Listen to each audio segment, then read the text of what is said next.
सोच्नु भएको छ कुनै पनि देशको आर्थिक प्रणालीले मतलब त्यहाँको इकोनोमिक सिस्टमले त्यहाँका मानिसहरूको जीवन, उनीहरूको सम्बन्ध र सपनाहरूलाई कसरी असर गर्छ होला।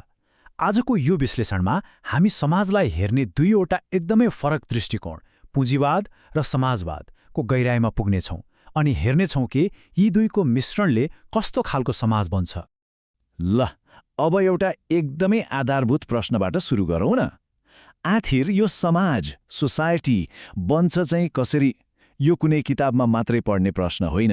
हामी कसरी बाँच्छौँ, के कुरालाई महत्त्व दिन्छौँ र हाम्रो भविष्य कस्तो हुन्छ भन्ने कुराको जग नै यही प्रश्नमा लुकिएको छ। अब एकदमै सरल भाषामा भन्दा त समाज भनेको एउटै ठाउँमा बस्ने मान्छेहरूको एउटा समूह हो।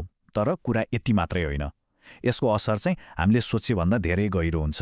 समाजले नै एउटा व्यक्तिको चरित्र र अस्तित्वलाई आकार दिइरहेको हुन्छ, त्यो पनि हामीलाई पत्तै नहुने गरी। हामीले जे रोज्छौँ नि त्यो पनि कतै न कतै यही समाजले बनाएको मेनुबाटै त हो। ल, अब समाजलाई बुझ्ने दुईवटा ठूला अनि एक अर्कासँग बाँझिने धारणाहरू छन्। त्यसमध्ये पहिलोको कुरा गरौँ, जसलाई समाजशास्त्री कार्ल मार्क्सले व्याख्या गरेका छन्, त्यो हो पुँजीवादी समाज। पुँजीवादी समाजको भनौँ न, क्यापिटलिस्ट सोसाइटीको मुटु नै निजी स्वामित्व हो। मतलब यहाँ फ्याक्ट्री, जमिन, टेक्नोलोजी जस्ता उत्पादनका साधनहरू सबै व्यक्ति वा कम्पनीको हातमा हुन्छ।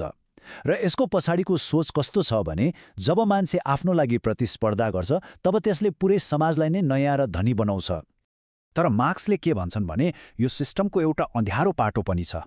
जब पैसा कमाउनु, पुँजी थुपार्नु नै मुख्य लक्ष्य बन्छ, तब समस्याहरूको एउटा लामै सिलसिला सुरु हुन्छ। पैसाको असमान वितरणले धनी झन धनी, गरिब झन गरिब हुँदै जान्छन्। समाजमा वर्गहरू बन्छन् र त्यहीँबाट सुरु हुन्छ वर्ग सङ्घर्ष। अनि जब नाफा नै सबथोक हुन्छ, तब मान्छे बीचको सम्बन्ध, त्यो भाइचाराको भावना बिस्तारै हराउँदै जान्छ। अब पुँजीवादले ल्याएका यिनै समस्याहरूको समाधान खोज्दै एउटा बिल्कुलै फरक सोच आयो, त्यो हो समाजवादी समाज। यहाँ सोच ठक्कै उल्टो छ। उत्पादनका साधनहरू मतलब फ्याक्ट्रिज, ल्यान्ड, टेक्नोलोजी, यी सबैमा कुनै व्यक्तिको होइन, बरु पूरै समाजको अर्थात् राज्य वा सरकारको स्वामित्व हुन्छ। यहाँको मुख्य उद्देश्य व्यक्तिगत नाफा कमाउनु होइन, बरु सबैको भलो गर्नु हो, ताकि कोही पनि पछाडि नछुटोस्। समाजवादले देख्ने सपना भनेको कस्तो हो भने, जहाँ वर्ग, विचार र आर्थिक अवस्थामा कुनै भेदभाव नहोस्, सबै बराबर हुन्।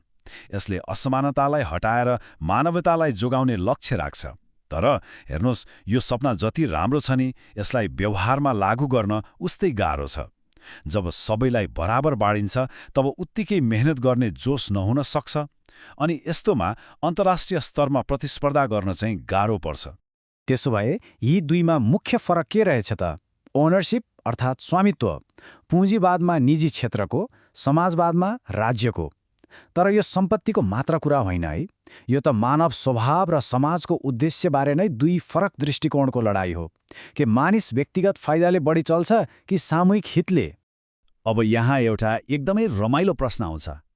के हुन्छ होला जब कुनै समाजले यी दुवै सिस्टमबाट अलिअलि लिने कोसिस गर्छ? के दुवैको राम्रो पक्ष लिन सम्भव छ? हो, सम्भव छ। र त्यस्तै समाजले भनिन्छ मिश्रित समाज वा मिक्स सोसाइटी। यो कुनै एउटा विचारको जित होइन, बरु एउटा प्र्याक्टिकल सम्झौता हो। यहाँ निजी क्षेत्रको जोस र सरकारी क्षेत्रको सामाजिक सुरक्षा बीच एउटा सन्तुलन खोज्ने प्रयास हुन्छ। अनि यो कुनै किताबमा मात्रै भएको कुरा होइन है। हाम्रो आफ्नै नेपाली समाजलाई हेरौँ न, यो यसको एउटा राम्रो उदाहरण हो। हामी यो सन्तुलन र कहिलेकाहीँको द्वन्द्व हरेक दिन देख्छौँ। एकातिर प्राइभेट स्कुल, हस्पिटल, बिजनेसहरू फस्टाइरहेका छन्, अर्कोतिर सरकारी सेवा र उद्योगहरू पनि चलिरहेकै छन्। यो त एउटा कहिले नसकिने बहस जस्तै हो। ल, यति धेरै आर्थिक संरचनाको कुरा गरिसकेपछि अब एकछिन रोकिएर सोचौँ न, आखिर कुनै पनि समाज विकसित भयो भनेर नाप्ने साँच्चीकै आधार के हो त? कि यो पैसा र उत्पादन मात्रै हो?